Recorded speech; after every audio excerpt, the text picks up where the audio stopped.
So welcome to another episode of Conversations with Jim Penman. We're talking about the birth rate crisis and other topics. And the big country we're going to get onto, which we haven't touched on to before, we've spoken about South Korea, Israel, Japan, which people can go listen to the episodes. But the big one is China. So what is happening with China? And do you want to just talk about that? China's a fascinating example because it shows the limits of government power.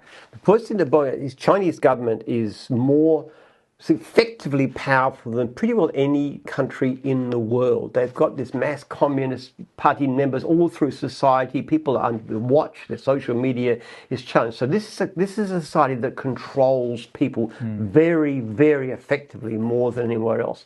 Now let's look at how that applies to changing the birth rate.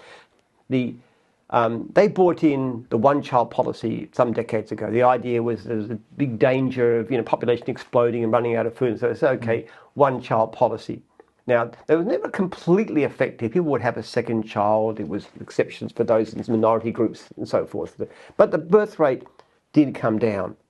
That was effective. It was down to below replacement level.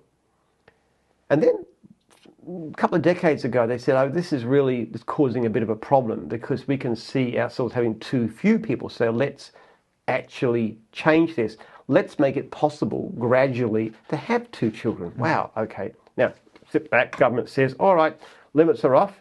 Now you can have 2 children. Sat back, waiting for the birth rate to start rising. The birth rate went down. So they actually changed the law to make it easier to have more children, allowing you to have a second child. The birth rate went down.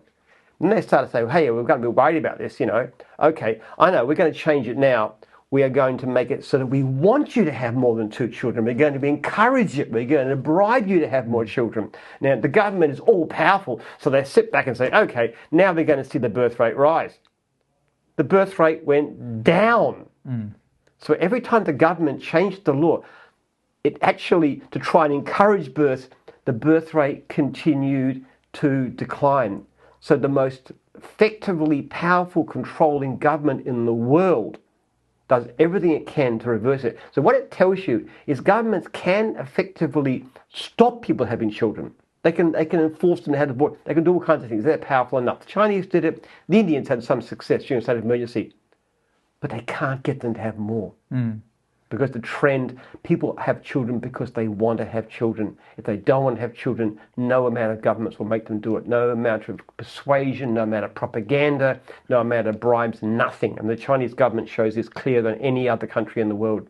Yeah, I've been listening to a bit of Peter Zion, who's a geopolitical guy, and he's talking about the demography collapse in China and how they're hiding a lot of statistics and they're hiding a lot of things as well. It must be really frustrating to them because, as you said, they're used to if you want a road to get built in 3 months, it gets built in 3 months. Yes.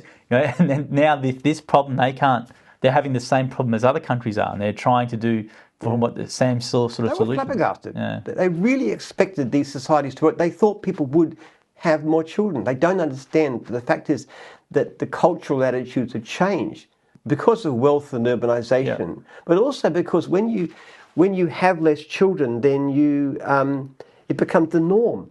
Now, you've got people like my wife who's got 4 children. She's Chinese born, and so is her sister. The attitudes in China towards people who do that, they call them pigs, because they're like breeders. They're like pigs. We're having multiple suckling multiple. Is that really the term? Really? They actually call them pigs. Wow. Yes, which is not exactly polite even in Chinese terms, even though they like pork. That's more than we do. But they call them pigs, and it's a very abusive term. It's a degrading term used to people who have more children. So the whole society has now become so accustomed to having very few children, the people who want to have more are actually looked down on. There's this big stigma attached to it, isn't there? A stigma. And it's very hard to get rid of stigma. So, well, you can't. The trend towards lower birth rate is irreversible. The only thing that can change it is technology, which is the neuroscience that needs to be done. So it could be turned around. So is there an accurate figure on their birth rate, or is it just you can't get an accurate figure because it's China? We know it's pretty bad. Yeah. We know it's gone down. The Chinese will try and hide these statistics, but it's quite clear. Since they've got rid of the one-child policy, the birth rate has declined. No question at all. Do you think... with same thing with them, is your advice exactly the same thing? They could address it, but they've got to look at what you're doing?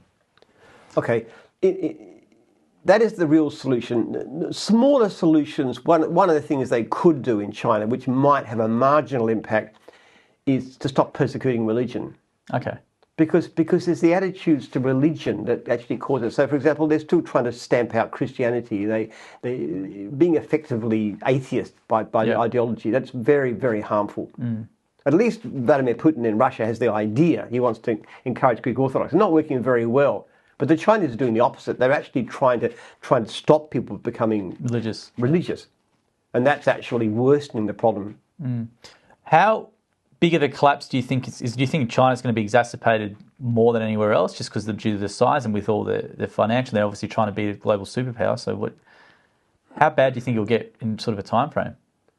Well, China's not that wealthy a country by Western standards, and I think China's going to go through a down period, definitely. It's going to become weaker. The economy is going to fall off, the demographics, the work ethic's declining. You can obviously see it in the younger generation. But China's forever. I mean, China will still be around in 1,000 years. I wouldn't say the same thing about, say, South Korea or Japan.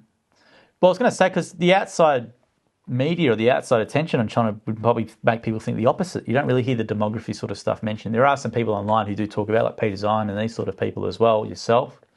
But when do you think China is panicking with this sort of stuff, or they're not going to let on with that? Or I don't think they're panicking at the level of Japan or South Korea. Yeah. But they're worried about it.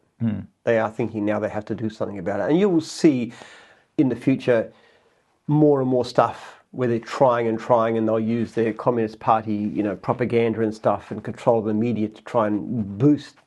But it won't work. It will not work. The one thing they could do, which is to encourage religious involvement, they won't do. No.